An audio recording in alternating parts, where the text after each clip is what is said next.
दोस्तों नमस्कार। स्वागत है आपका हमारे इस यूट्यूब मंच पर।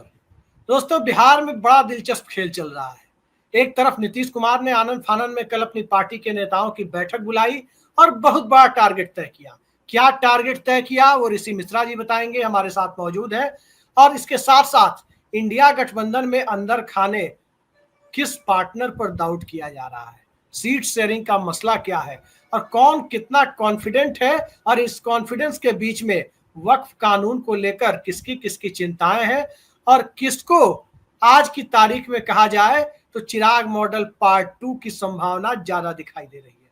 इन सब पर चर्चा के लिए हमारे साथ मौजूद है वरिष्ठ पत्रकार और जाने माने राजनीतिक विश्लेषक, आप हमारी स्क्रीन पर देख रहे हैं, ऋषि मिश्रा जी। बहुत बहुत स्वागत है ऋषि जी आपका। और बिना कोई ज्यादा इधर उधर की बात किए सीधे सीधे आपसे जानना चाहते हैं कि नीतीश कुमार ने कल जो बैठक बुलाई थी अपनी पार्टी के नेताओं की, क्या टारगेट दिया गया है, कितनी सीटें जीतने का टारगेट दिया गया है, जिसको लेकर के बोध गया में आज से मंथन भी शुरू होने की चर्चा है। देखिए, कल आपने बिल्कुल सही बताया। मुख्यमंत्री आवास पे तमाम जेडीयू के बड़े नेताओं की बैठक हुई, जिसमें पीजे चौधरी हैं, अशोक चौधरी हैं, या मुस्लिम चेहरा की बात करें तो खालिद अनवर हैं, जमा खान हैं। तमाम नेताओं को नीतीश कुमार ने अपने आवास पे बुलाया था और एक क्लोज डोर मीटिंग अपने नेताओं के साथ, अपने मंत्रियों के साथ नीतीश कुमार ने की और टारगेट दिया है। एक तरह से आप कहिए कि नीतीश कुमार ने कह दिया है, स्पष्ट कह दिया है कि 100 से कम सीटें तो चाहिए, मतलब तो 100 से कम सीटें इस बार पार्टी को जीत कर आना है। इसके लिए जो भी करना हो, हर नेता को, हर मंत्री को, हर विधायक को, हर एक बड़े नेता को जिसका अपने अपने क्षेत्र में सामाजिक आधार है, पकड़ है, उनको ये जिम्मेदारी दी गई है कि अपने अपने क्षेत्रों में आप जेडीयू प्रत्याशी को जिता कर लाएंगे। और जेडीयू, आप जानते हैं कि जेडीयू ने बीजेपी को स्पष्ट संकेत दे दिया है कि 115 से 120 सीटें के बीच जेडीयू को चाहिए और 115 से 120 में से अपने नेताओं को नीतीश कुमार ने 100 जीतने का टारगेट दिया है, ताकि जो 2020 में नीतीश कुमार को एक तरह से गच्चा दिया गया था, नीतीश कुमार को एक तरह से पीठ में छोड़ा भूका गया था और आपने देखा कि जेडीयू तीसरे नंबर की पार्टी रही, जो एक जमाने में 115 के आसपास जेडीयू थी। अपने बलबूते चाहती तो नीतीश कुमार मुख्यमंत्री बन सकते थे, ऐसी स्थिति जेडीयू की थी। उस जेडीयू की स्थिति 43-44 सीटों तक सिमट गई। क्या कारण था आप भी जानते हैं, ऑपरेशन चिराग, तमाम चीजें। जो साथ में थे वो साथ में नहीं थे, जो नहीं थे और जो थे भी, जो नहीं थे वो किस प्रकार से खेल कर रहे थे अपने जो उनके उनके सहयोगी के साथ, तो तमाम चीजें हैं। तो इस बार नीतीश कुमार कोई रिस्क नहीं लेना चाहते हैं। नीतीश कुमार के, मुझे लगता है, राजनीति का अंतिम पारी है। मुख्यमंत्री वो बनते हैं तो मुझे लगता है कि उम्र के पड़ाव देखते हुए उनकी अंतिम पारी होगी और इस अंतिम पारी में वो नीतीश कुमार कोई रिस्क नहीं लेना चाहते हैं। और नीतीश कुमार का टारगेट है इस बार, चाहे बीजेपी हो, आरजेडी हो, तमाम पॉलिटिकल पार्टी हो, उसमें जेडीयू सिंगल लार्जेस्ट पार्टी बनके उभरे और अधिक से अधिक सीटों पर जेडीयू की प्रत्याशी जीत के आए और कम से कम 100 सीट तो नीतीश कुमार को चाहिए। एक बात और बता दूं, बीजेपी को स्पष्ट कह दिया गया है कि बाकी लोगों को क्या करना है, कैसे करना है, ये आपकी जिम्मेवारी है। हो सकता है कि जीतन राम मांझी को अपने कोटे से एडजस्ट करें, बाकी नीतीश कुमार किसी को एंटरटेन करने नहीं जा रहे हैं। 100 से 115 या 120 के बीच का जो आंकड़ा होगा, क्योंकि देखिए तमाम अलायंस पार्टनर को भी एडजस्ट करना है, तो नीतीश कुमार, लेकिन 115 से नीतीश कुमार कम सीटों पे मानने को तैयार नहीं। जी, वो तमाम बातें आपने कही कि 115 से कम पर वो मानने के लिए तैयार नहीं है, लेकिन ये बताइए ऋषि जी कि 115 अगर वो लड़ते हैं या 122 वो लड़ते हैं, तो 100 का टारगेट उन्होंने किस मंशा से दिया है कि हर हाल में 100 जीत करके आना है? देखिए, नीतीश कुमार बहुत ही चालाक नेता है, चाणक्य, राजनीति के चाणक्य कहे जाते हैं और उन्होंने साबित भी किया है। आप देखिए, यदि आधार के हिसाब से देखिए, सामाजिक आधार, वोट बेस के आधार पे देखिए, वो आज भी मैं मानता हूं कि तीसरे नंबर की पार्टी है आधार के हिसाब से। सीटों में तो आप देखिए जी कि एक जमाने में जेडीयू टॉप क्रॉस कर गई थी, सामाजिक आधार और सीटों, उस सामाजिक आधार को सीटों में कन्वर्ट करना एक अलग बात है। उसके बावजूद भी वो 20-25 सालों से बिहार की राजनीति में प्रासंगिक है। करीब 20 सालों से अधिक वो अधिक पीरियड से वो मुख्यमंत्री हैं बिहार के, चाहे वह इधर हो या उधर हो। नीतीश कुमार जानते हैं कि बीजेपी की महत्वाकांक्षा क्या है, बीजेपी के अंदर में क्या खेल चल रहा है। तो इसलिए नीतीश कुमार चाहते हैं कम से कम 100 के आसपास उनका आंकड़ा रहे, ताकि बीजेपी इधर उधर करना भी चाहे तो चाह के भी न कर पाए। जी। और यदि जेडीयू 100 के आसपास रहती है अभिषेक जी, तो 15-20 विधायकों का एडजस्ट करना कोई बड़ी बात नहीं है। कई तमाम छोटे पॉलिटिकल पार्टी हैं, वो 10-12 सीटों पर लड़ेंगे ही। 4-5 सीटें जनरली ऐसे पार्टी जीत के आती ही हैं। आपने देखा वीआईपी को देखा, जीताराम मांझी को देखा, या तमाम ऐसे पार्टी हैं, तो उनको एडजस्ट करके अपने बलबूते पर सरकार बनाया जाए। उसमें कांग्रेस को भी लिया जा सकता है, तमाम चीजें हैं। तो एक विकल्प के रूप में नीतीश कुमार चाहते हैं, लेकिन विकल्प तब होगा जब आपके पास वो संख्या होगी। राजद के साथ भी हाथ मिला सकते हैं जीतने के बाद, यदि बीजेपी उनके शर्तों पे तैयार नहीं होती है। और मेरे पास जो खबर है, यदि जेडीयू 90 से 100 के आसपास रहती है, या 80 से 90 के आसपास भी रहती है, तो निशांत कुमार बिहार के अगले मुख्यमंत्री हो सकते हैं। जी, आप जो बात कह रहे हैं कि 90 के आसपास रहती है, 5 कम या 5 ज्यादा, मान लीजिए 100 का टारगेट दिया तो 85 से 95 के बीच कहीं अगर जेडीयू आ गई, हम नहीं जानते, आप भी नहीं जानते जनता क्या करेगी, लेकिन कहीं अगर 85 से 95 के बीच जेडीयू आ गई, तब तो नीतीश कुमार राजद को भी किनारे कर सकते हैं और भाजपा को भी किनारे कर सकते हैं।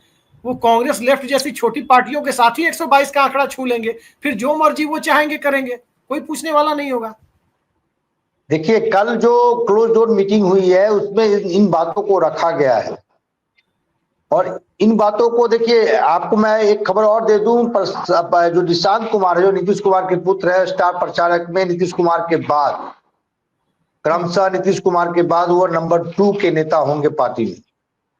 आने वाले दिनों में आप देख लीजिएगा, आज का डेट नोट कर लीजिएगा, आज का समय नोट कर लीजिए, निशांत कुमार स्टार प्रचारक होने जा रहे हैं जेडीयू की तरफ से जी। और कमान एक तरह से इनडायरेक्ट रूप से निशांत के हाथों में होगा। और ये आंकड़ा इसलिए दिया गया है ताकि निशांत के नाम पे सहमति बनाया जाए बीजेपी में भी, एनडीए में।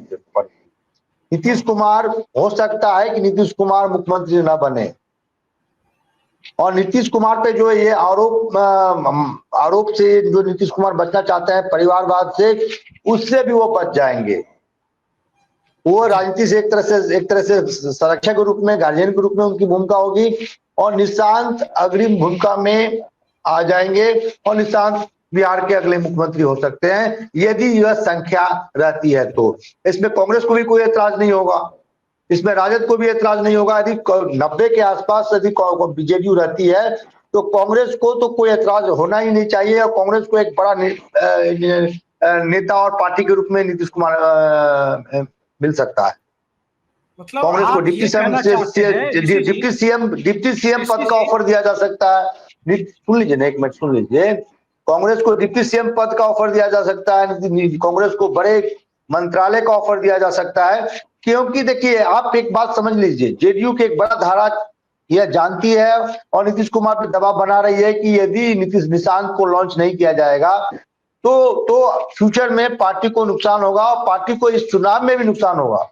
क्योंकि आपको जेडीयू कैडर को मैसेज देना है कि आफ्टर नीतीश हूँ, और आफ्टर नीतीश ना ललन सिंह है, ना संजय झा है, ना अशोक चौधरी है। इन नेताओं के बलबूते पार्टी यूनाइट नहीं रह सकती है।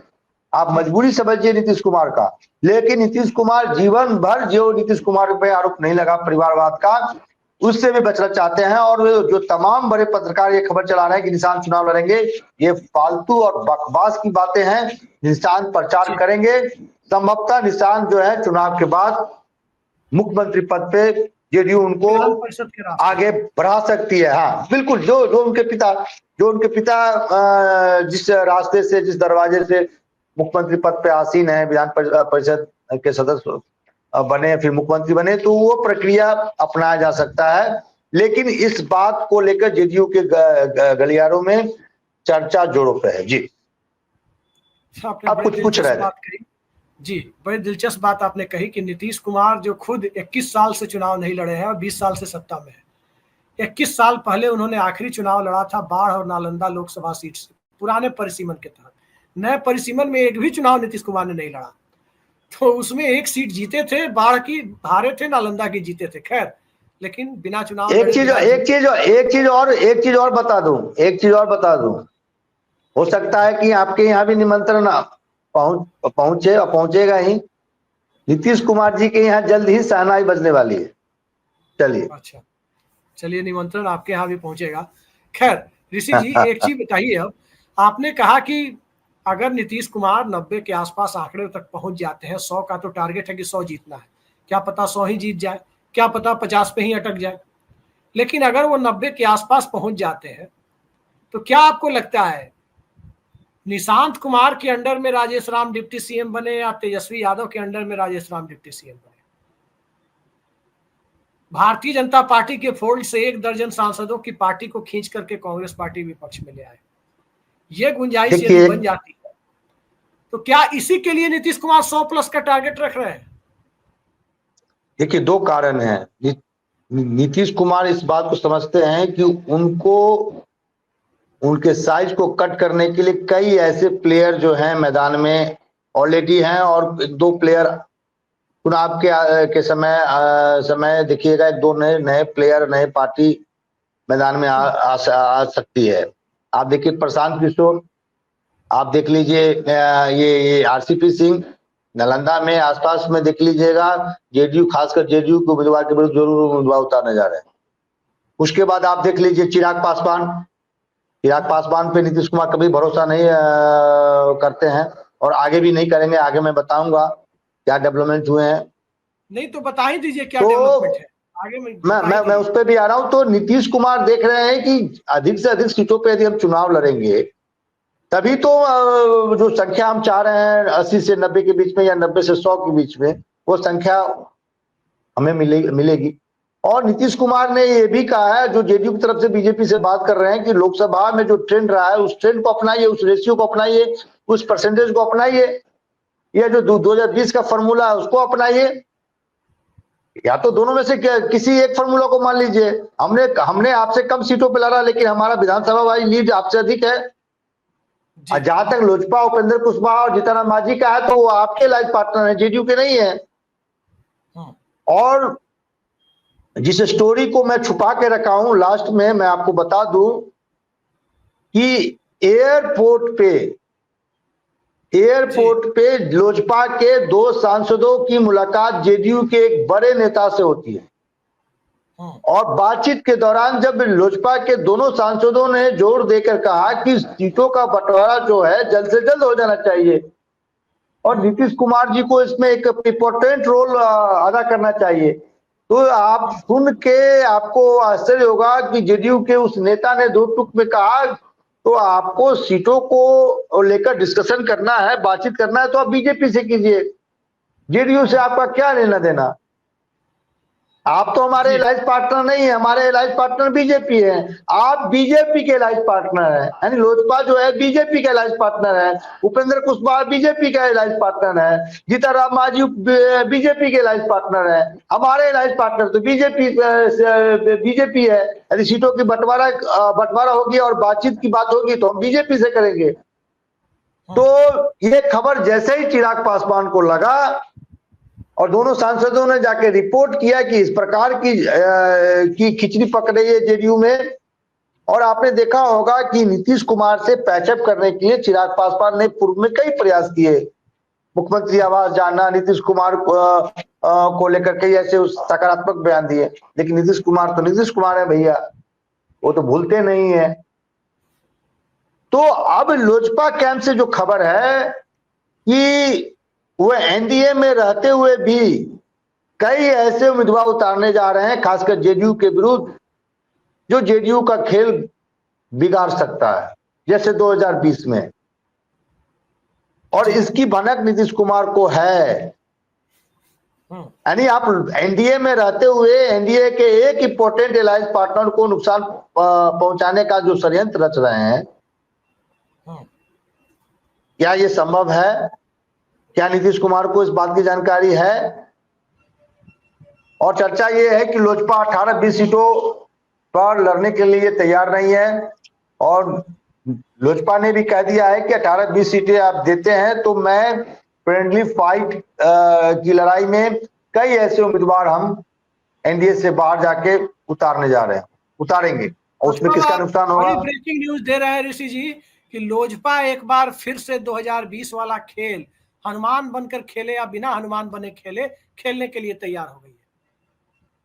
बिल्कुल बिल्कुल, और ये आप पटना के कई जाने माने पत्रकारों से इस चीज को कौन कंफर्म कर सकते हैं कि एयरपोर्ट पे लोजपा के दो करीबी, मतलब चिराग पासवान के दो करीबी सांसदों से जेडीयू नेता की जब मुलाकात हुई तो जेडीयू के नेता ने स्पष्ट कह दिया कि भैया हमारा आपसे कोई लेना देना नहीं है, हमारा लेना देना बीजेपी से है, आप बीजेपी से बात कीजिए, बीजेपी अपने कोटे से कितना सीटें आपको देगी नहीं देगी ये आप जाने या बीजेपी जाने, जेडीयू का कोई लेना देना नहीं। ठीक है, उसके बाद ही चिराग पासवान को सपना में आया कि नहीं अब हमको बिहार की राजनीति करनी है। और एक बात और बता दूं आपको, जब लोजपा की जब बैठक हुई तो कई लोगों ने ये कहा, जब चिराग पासवान ने प्रशांत किशोर को लेकर कहा कि इनकी पॉपुलैरिटी बढ़ रही है, तो कई ऐसे जो उनके कार्यकर्ता नेता थे कि भाई, उन्होंने कहा कि आप प्रधानमंत्री को पत्र लिखिए, कैबिनेट से इस्तीफा दीजिए, और ये एक माहौल बनाइए कि हम बिहार की राजनीति करना चाहते हैं। ठीक है, आप बिहार वाली बात आप समझ सकते हैं कि एनडीए में जो साथ हैं वो साथ नहीं है, जो नहीं है वो क्या खेला करेंगे, कहने की जरूरत नहीं। क्या संयोग है कि 2005 के पहले चुनाव में लालू यादव और रामविलास पासवान दोनों मनमोहन सिंह की कैबिनेट में थे, लेकिन रामविलास पासवान ने अलग जाकर चुनाव लड़ा, कांग्रेस के साथ मिलकर चुनाव लड़ा और बिहार में राष्ट्रपति शासन लग गया, मैंडेट नहीं मिला और अंततः दूसरी बार चुनाव की नौबत आई क्योंकि रामविलास पासवान सत्ता की चाबी लेकर घूमते रहे और कुछ हुआ नहीं, और दूसरे चुनाव में एनडीए को क्लियर मेजोरिटी मिल गई। वही काम रामविलास पासवान के बेटे नीतीश कुमार के साथ करते हुए नजर आए 2020 में, लेकिन नीतीश कुमार अपनी सत्ता येन केन प्रकारेण बचा ले गए और बीच में कई बार विपक्ष परिवर्तन भी कराकर अपनी सत्ता को टिकाए रखे। आज भी भारतीय जनता पार्टी को डर यही लगता है कि यदि नीतीश कुमार को छेड़ा गया तो कहीं फिर बिहार में विपक्ष परिवर्तन ना हो जाए, क्योंकि नीतीश कुमार तो पलटा देते हैं, खुद अपनी जगह पे रहते हैं, दूसरे को पलटा देते हैं। खैर, पलटाने के खेल में इंडिया गठबंधन की एक पार्टी है जो कहा जा रहा है कि उसके अंदर ये भाव हिलोरे मार रही है कि कभी भी पलट सकते हैं। इंडिया गठबंधन में भी उस पर कोई एतबार नहीं कर रहा, क्या है वो पूरा माजरा? देखिए, कोई भी गठबंधन में जो बड़े पार्टनर हैं, जिनकी संभावना है कि उन्हीं के पार्टी के नेता मुख्यमंत्री होंगे या मुख्यमंत्री हैं, ऐसे छोटे अलायंस पार्टनर में विश्वास नहीं करते हैं और नहीं चाहते हैं कि अधिक से अधिक सीटें उनको लड़ने के लिए दिया जाए। कब क्या करेंगे? जैसे वीआईपी को ही ले लीजिए, वीआईपी जो है पिछले बार एनडीए में थे और क्या हुआ, जब मुकेश सहनी को लगा कि उनके मांगों को बीजेपी जेडीयू पूरा नहीं कर रही है तो वो तो भाग गए। हालांकि बीजेपी ने खेला कर दिया, उनके तमाम विधायकों को तोड़ लिया। तो कोई भी हो, तेजस्वी यादव हो या नीतीश कुमार हो या बीजेपी हो, छोटे पार्टनर पे विश्वास नहीं करते हैं और नहीं चाहते हैं कि अधिक से अधिक सीटें उनको दिया जाए। बीजेपी ने तो ऑफर कई छोटे पार्टनर को दे रखा है। मैंने तो आपके ही चैनल पे बताया था कि उपेंद्र कुशवाहा को सीएम फेस बनाने की बात चल रही थी, शर्त यही था कि पार्टी को मर्ज कर लीजिए। यही स्थिति आपको चिराग पासवान को लेकर थी। अमित शाह ने स्पष्ट कहा कि आप पार्टी का विलय भाजपा में कर लीजिए, फिर पार्टी सोचेगी आपके लिए। तो आप जिस व्यक्ति और जिस पार्टी की तरफ इशारा कर रहे हैं, वो पार्टी और व्यक्ति का नाम है वीआईपी और मुकेश सहनी। मुकेश सहनी अधिक से अधिक सीटों पे चुनाव लड़ना चाहते हैं, लेकिन तेजस्वी यादव की समस्या ये है, एनडीए में भी यही स्थिति उनकी एनडीए में भी है। एनडीए के जो मेन अलायंस पार्टनर है वो विश्वास नहीं करते हैं, कभी क्या करेंगे कोई ठीक नहीं है। मान लीजिए इनके 12 विधायक, सामाजिक ढांचा फिट बैठता है एनडीए में। आप मान लीजिए उनके 12-13 विधायक जीत के आ गए, और मान लीजिए जेडीयू के 100 के आसपास विधायक ये आ गए, तो ये 12 वाले तो इधर भाग जाएंगे। तो मुकेश सहनी को डिप्टी सीएम को ऑफर दिया जाएगा तो भाग जाएंगे, या तेजस्वी ऑफर देंगे इधर भाग जाएंगे। तो छोटे जो पॉलिटिकल पार्टी है, खासकर मुकेश सहनी जैसे नेता और बहुत ही अति महत्वाकांक्षी लोग हैं, जहां इनको ऑफर अच्छा मिलेगा वहां भाग जाएंगे। ये नहीं है कि ये यदुवंशी और ये क्या जलवंशी की जो दोस्ती वो दिखा रहे थे प्लेन में मछली दिखा के, ये दोस्ती जो है स्वार्थ की दोस्ती है। जिस दिन स्वार्थ खत्म दोस्ती खत्म। यदि आज 6-7 सीटों का ऑफर दे दिया जाए अभिषेक जी मुकेश सहनी को, तो मुकेश सहनी क्या है महागठबंधन में। ऋषि जी लेकिन कोई एतबार नहीं कर रहा है मुकेश सहनी पर, आप कह रहे हैं, लेकिन एनडीए के साथ उनका सामाजिक ढांचा इंडिया गठबंधन यानी लालू यादव के वोटर की तुलना में कहा जाता है कि ज्यादा फिट बैठ रहा है, इस वजह से वो उधर जाने की सोच रहे हैं। क्या है इसमें? नहीं, ये बात बिल्कुल सही है, आपके बात से सहमत हूँ। जो कि मलाह जो हैं अपने अपने पॉकेट्स में पॉलिटिकली बहुत ही एक्टिव हैं, डोमिनेट करते हैं। उसी तरह अपने पॉकेट्स में यादव भी डोमिनेट करते हैं पॉलिटिकली। आप देखिएगा तो यादव की बहुलता मलाहों से अधिक है, लेकिन मलाहों भी, जो मलाह समाज है वो भी एग्रेसिव कास्ट माना जाता है। तो कई ऐसे जगह हैं जहां यादव और मलाहों का पॉलिटिकली क्लैश है, सामाजिक क्लैश है। जैसे आप मुजफ्फरपुर में ही देख लीजिए, मीनापुर एक विधानसभा है, वहां मलाहों की जो लड़ाई है यादव से है, कुशवाहा की लड़ाई यादव से है। तो ऐसे स्थिति में वोटों का जो ट्रांसफर होता है वो मतलब बड़ा मुश्किल होता है कि आप ठीक है हमारे नेता जो है इस गठबंधन से इस गठबंधन में आ गए, उस गठबंधन में चले गए, लेकिन वोटों का ट्रांसफर कराने में फिर दिक्कत होती है। क्योंकि आपकी लड़ाई तो वहां जो सोशल लड़ाई है उसको पैचअप करना, उसको मतलब कम करना बड़ा आसान नहीं होता है।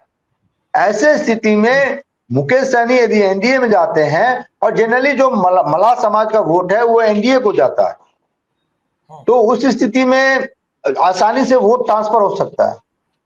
अब ये इस बात पे डिपेंड करता है कि मुकेश सहनी को एनडीए कितने सीटें ऑफर करती है। क्योंकि देखिए एनडीए में ऑलरेडी कोई जगह नहीं है, बहुत कम जगह बचा हुआ है, 6-7 सीटों का जगह बचा हुआ है ऑलरेडी। वहां उपेंद्र कुशवाहा है, जीतन मांझी है, नीतीश कुमार है, बीजेपी है। बीजेपी बेचारा 100 से कम सीटों पर लड़ेगी नहीं जी। तो वहां पे एकोमोडेशन की स्थिति बहुत कम है। लेकिन आपके बात से सहमत हूं कि जो उनका जो सामाजिक आधार है वो एनडीए में रहते हुए बहुत आसानी से ट्रांसफर हो जाएगा, बशर्ते यदि तुलनात्मक इधर देखें तो महागठबंधन में ट्रांसफर होने में परेशानी होती है, क्योंकि सामाजिक जो स्थिति है ग्राउंड पे वो अलग है। ऋषि जी हम आखिरी सवाल पर आ रहे हैं। इंडिया गठबंधन में भी कम माथापच्ची नहीं है। कहा जा रहा है कि जीती हुई सीटों पर तो कोई किसी की दावेदारी नहीं कर रहा, लेकिन हारी हुई सीटों पर बड़ी दावेदारी हो रही है। हारी हुई सीटों की दावेदारी की बात करें तो अदला बदली भी हो रही है। जैसे कहा जा रहा है कि हारी हुई सीटों के मामले में राजद के पास जाले की सीट जा सकती है, वहां जाके इफ्तार भी किया था तेजस्वी यादव ने। ठीक इसी तरह से हारी हुई सीटों में कहा जाता है कि राजद के कोटे की जो सीटें हैं वो सीट, जैसे कि औराई की सीट हो गई, केसरिया की सीट हो गई, ये सारी सीटें कांग्रेस के पाले में जा सकती है। और इसी तरह से हारी हुई सीटों के बारे में राजद को भी दिक्कत नहीं है, वो अदला बदली हो रही है। लेकिन एक चर्चा है कि 40 सीट कांग्रेस को राजद देने की कोशिश कर रही है। 40 सीट पर तो गठबंधन ही टूट जाएगा। ये सिर्फ अर्ली बार्गेनिंग ट्रेंड है या वाकई राजद सीरियसली 40 की बात कर रही है? क्योंकि 40 पर आप भी जानते हैं अलायंस नहीं होना है। 70 सीट कांग्रेस उसके नीचे मानने के चांसेस ना के बराबर दिखाई दे रहे हैं। देखिए कांग्रेस किसी भी सूरत में, मेरे पास जो खबर है, कांग्रेस किसी भी सूरत में 60 से कम सीटों पे समझौता नहीं करेगी। वैसे कांग्रेस जो है, आपने पप्पू यादव का बयान देखा, कांग्रेस के कई नेताओं का बयान देखा, कांग्रेस 100 सीटें चाहती है। पप्पू यादव का बयान आपने कल देखा है ना जी। और आपको इस बार पप्पू यादव को भी एडजस्ट करना है, क्योंकि पप्पू यादव ऑफिशियली कांग्रेस के मेंबर नहीं है, लेकिन उनका पार्टी का एक तरह से विलय कांग्रेस में हो चुका है। और विधिवत विलय जो है, कल उन्होंने घोषणा किया है कि विधिवत विलय उनकी पार्टी का कांग्रेस में होगा। और निश्चित ही यदि सीमांचल में पप्पू यादव के लोगों को आप एडजस्ट करते हैं तो उसका फायदा महागठबंधन को होगा, क्योंकि पप्पू यादव का आधार है, जो व्यक्ति निर्दलीय सांसद चुन कर आया है, तो कहीं ना कहीं उस व्यक्ति में दम है। वो भी तब जब राजद ने पूरा ताकत झोंक रखा था, 50 से अधिक विधायक लगा रखे थे, बड़े बड़े नेता लगा रखे थे, तेजस्वी यादव खुद कैंप कर रहे थे। उसी तरह आपने बताया जैसे औराई में क्या हुआ, पिछले बार आपने लेफ्ट को दे दिया, ऐसे व्यक्ति को दे दिया जो उस क्षेत्र को न जानते हैं न समझते हैं कहाँ आपके पार्टी का या गठबंधन का वोट है। इस बार कांग्रेस से बेहतर मैं समझता हूं, व्यक्तिगत मेरा यह मानना है कि राजद यदि किसी यादव समाज से आने वाले व्यक्ति को टिकट वहां देती है तो रामसूरत राय चुनाव हार जाएंगे। रामसूरत राय के विरुद्ध जबरदस्त एंटी इनकमेंसी है, और राजद वहां सुरेंद्र राय या अर्जुन राय दोनों में से किसी एक व्यक्ति को टिकट वहां देती है तो राजद का सबसे सेफ सीट औराई होगा। उसी तरह जाले, उसी तरह केसरिया। जी एक चीज बताइए ऋषि जी, कांग्रेस की तरफ से बातचीत करने वाले जो लोग हैं उनके एक बेहद करीबी बता रहे थे हमको, बेहद करीबी सोर्स ये बता रहे थे कि तेजस्वी यादव और राजद के सामने सवाल रखा गया कि भाई आप 70 सीट लेकर के बर्बाद कर दिया कांग्रेस ने, बात राग अलापते रहते हैं लोग, लेकिन ये नहीं बताते कि उन 70 सीटों में आपने दी कैसी सीट, गोविंदगंज की सीट। अब गोविंदगंज की सीट आज की तारीख में ऐसी ही है इंडिया अलायंस के लिए जैसे भाजपा के लिए किशनगंज की सीट है लोकसभा में, वैसे ही विधानसभा में गोविंदगंज की सीट भाजपा विरोधी दलों के लिए है कि वो जीत ही नहीं सकते। दो बातें, और वो सीट दे देते हैं बड़े पत्रकार के भाई के लिए। जी देखिए आपसे की दो बातें, थोड़ा मैं कटु सत्य भी बोलता हूं। एक तो कांग्रेस को वो सीटें दे दी गई जो सामाजिक समीकरण में कांग्रेस वहां फिट नहीं बैठती थी, या वही नहीं कह रहे हैं, वही राजद कई बार सभा खुद चुनाव नहीं जीत रही थी। तो कांग्रेस, अब मैं आपको बताऊं, और जो तेजस्वी यादव कह रहे हैं कि आप 70 सीटें ले ली, आपके पास पहलवान नहीं थे, तो पारू में तो अनुज सिन्हा बहुत अच्छा चुनाव लड़ रहे थे, लेकिन वहां आप ही के बागी शंकर यादव ने उनका माहौल खराब कर दिया। तो आपने अपने कार्यकर्ताओं पे अंकुश क्यों नहीं लगाया? आपने शंकर यादव को पार्टी से क्यों नहीं बर्खास्त किया या उनको मनाने का प्रयास क्यों नहीं किया? यदि लालू यादव वहां होते, लालू यादव व्यक्ति होते, तो शंकर यादव से बात करते, या गोविंदगंज या तमाम जैसे सीटों जहां पे इस प्रकार का बगावत हुआ जिसके कारण गठबंधन के नेता चुनाव हार गए। और तेजस्वी यादव, गोविंदगंज की सीट समीकरण के हिसाब से ही मिसफिट है, वो कांग्रेस वही चीज मैं कह रहा हूँ, डाली गई, कांग्रेस वो ले ली। और दूसरी बात कांग्रेस के जो सेंट्रल इलेक्शन कमेटी में बैठते हैं उन महानुभावों को मेरा प्रणाम है, चरण स्पर्श है। अपने चेलों को टिकट दिलवाने के लिए पार्टी हार जाए कोई मतलब नहीं है, लेकिन अपना चेला या अपने जो समर्थक हैं उनको मिलना चाहिए। एक कटु शब्द कहूंगा, हालांकि आप उसको चलाइए नहीं चलाइए आप पे डिपेंड करता है। बड़े नेता तो ऐसे करते हैं जैसे बिहार में कि सीट दे दिए उनको, और जो पार्टी का जो चंदा मिलता है वो बड़े नेता को चला जाता है, और शर्त यही कंडीशन होता है कि सिंबल तुमको दे देंगे, जो पार्टी तुमको लड़ने के लिए जो देगी ना, तुम हमको दे देना। मैं तो नाम बता सकता हूं प्रूफ के साथ। ये कांग्रेस पार्टी में इस तरह तो की बातें ये तो राजद नहीं चाहती है कांग्रेस मजबूत हो, और कांग्रेस के भी कुछ ऐसे नेता हैं वहां बैठे हैं महानुभाव जो बिहार के एबीसीडी नहीं जानते हैं, लेकिन अड़ जाएंगे कि इस सीट पे इस व्यक्ति को टिकट मिले। सामाजिक समीकरण की जानकारी नहीं, उस व्यक्ति की कैपेसिटी पोटेंशियल के बारे में जानकारी नहीं, और अड़ जाएंगे। तो राहुल गांधी को सर्वे के आधार पे, और जो जिला कांग्रेस कमेटी का रिकमेंडेशन है, प्रदेश अध्यक्ष का जो रिकमेंडेशन है, तमाम लोगों का जो रिकमेंडेशन, उस आधार पे टिकट देना चाहिए। सेंट्रल इलेक्शन कमेटी में साउथ के लोग बैठे हुए हैं, वहां के लोग बैठे हुए हैं।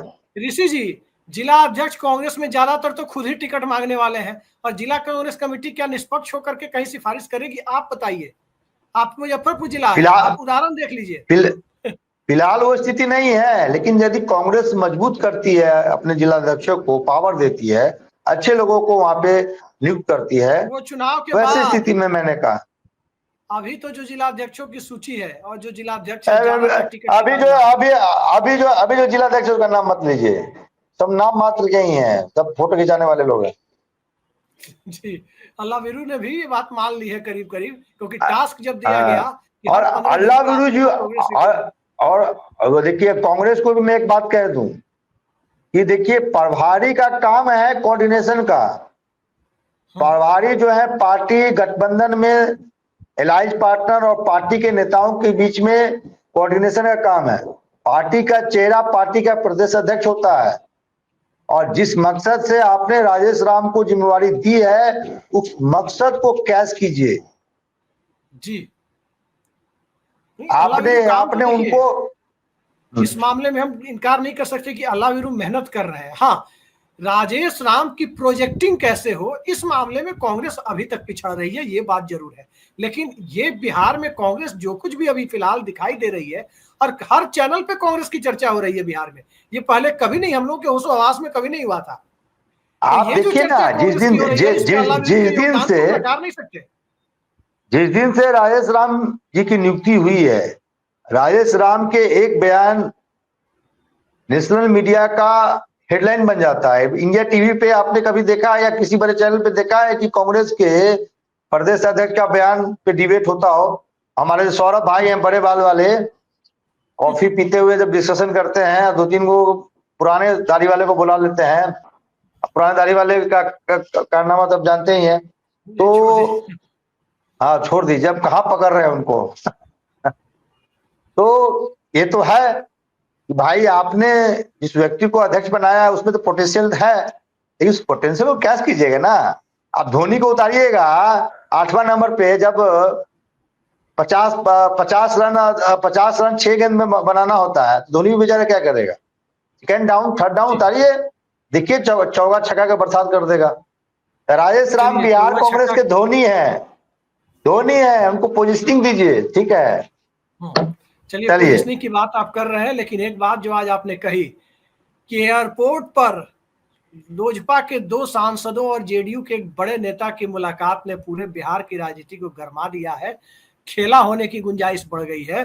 तो ये खेला किस रूप में सामने आएगा और किस तरह से चिराग मॉडल पार्ट 2 को, यानी 2020 की पुनरावृत्ति को दोहराने से बचने के लिए अब ताकत लगाई जाएगी या दोहराने की भूमिका फिर से तैयार की जाएगी, यही तो देखा जाना है। वैसे नीतीश कुमार ने टारगेट तो तय कर दिया, लेकिन इस टारगेट को हकीकत में बदलना क्या इतना आसान है? जब नीतीश कुमार अपने पीक पर थे तब भी 141 सीट में 115 जीते थे, तब भी वो 26 सीटें हार गए थे। अब जहां मैक्सिमम 115-16 लड़ेंगे, वहां 100 सीटें जीत लेंगे। थोड़ा सा ये अटपटा लगता है, लेकिन विधानसभा का चुनाव है, नीतीश कुमार का जलवा है, और नीतीश कुमार के जलवे के साथ साथ बिहार में विपक्ष का भी अब जलवा दिखाई दे रहा है। लेकिन भूलना नहीं चाहिए कि महाराष्ट्र का जो चुनाव हुआ है, कैसे नतीजा आया, सबकी अपनी अपनी राय है, लेकिन महाराष्ट्र में 148 सीट लड़कर 133 सीटें भाजपा ने जीती। लेकिन जो बात नीतीश कुमार चाह रहे हैं, कांग्रेस पार्टी 70 लड़के 60 जीत ले, तब क्या होगा? ऋषि जी, चलते चलते एक बात मैं आपको बताऊं, अभी 10-12 दिनों पहले दिल्ली में, तब दिल्ली से मैं बिहार के लिए निकल रहा था, तो दिल्ली में मैंने प्रेस क्लब में पत्रकारों के साथ बैठा हुआ था। उसमें किसी ने कहा कि कांग्रेस पार्टी अगर 70 लड़ती है, 60 जीत लेगी तो क्या होगा? तो वहां मौजूद एक दूसरे पत्रकार ने कहा कि अगर कांग्रेस पार्टी 70 लड़के 60 जीतेगी, इसका सीधा मतलब है कि बिहार में कोई दूसरी पार्टी 60 के आंकड़े को नहीं छू पाएगी, बिहार में सिंगल लार्जेस्ट पार्टी कांग्रेस होगी।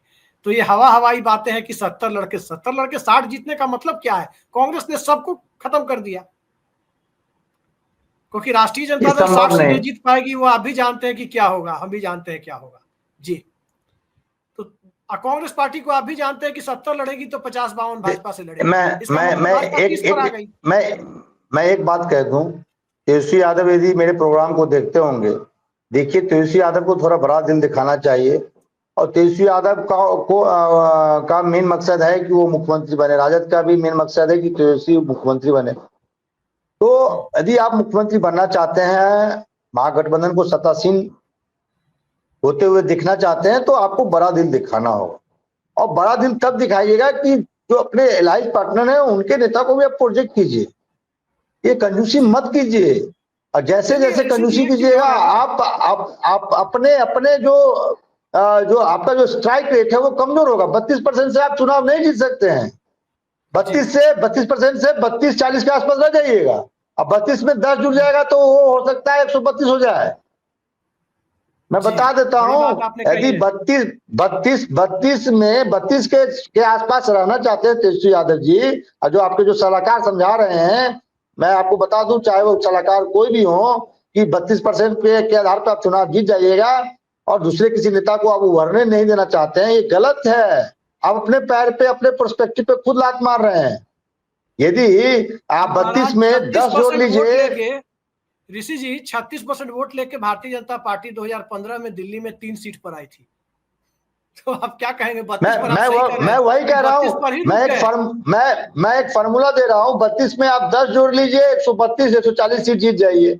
अब 32 में रहिएगा तो वही 32-40 के पास रह जाइएगा। चलिए, बड़ा दिल दिखाइए, बड़ा दिल दिखाइए। कांग्रेस पार्टी के लिए वाकई इस बार जो माहौल है 2024 के लोकसभा चुनाव के बाद, कांग्रेस पार्टी के लिए तेजस्वी यादव उदारता दिखाते हैं तो तय मानिए दलितों और अल्पसंख्यकों के बड़े हिस्से में ये मैसेज जाएगा कि तेजस्वी यादव एकोमोडेटिव है। ये गठबंधन उनका अपना गठबंधन है, क्योंकि अभी इस देश में संविधान बचाओ का मुद्दा दलितों के बीच बड़ा मुद्दा बना हुआ है, और एक बड़ा मुद्दा बना हुआ है किसके बीच? माइनॉरिटीज के बीच। और उनकी पहली प्रायोरिटी कांग्रेस है। कांग्रेस के लिए जितना एकोमोडेटिव तेजस्वी यादव और राजद बनेंगे, जितना एकोमोडेटिव लालू यादव बनेंगे, उतना ही उनके वोटों का अम्ब्रेला ज्यादा बड़ा होगा। ये तो साफ दिखाई दे रहा है, इसमें कोई दो राय नहीं है। लेकिन वोटों का अम्ब्रेला एक तरफ और एयरपोर्ट पर मुलाकात दूसरी तरफ। एयरपोर्ट की मुलाकात ने एनडीए के अंदरूनी समीकरणों को हिला तो दिया है। बहुत बहुत धन्यवाद ऋषि जी। देखते हैं एयरपोर्ट से राजनीति तय होती है बिहार की या इक्वेशन से तय होती है। मुद्दा तो आप जानते ही है कि जनता को ही मतलब नहीं है तो हम पत्रकार कहां तक मुद्दे उठाएं। नमस्कार।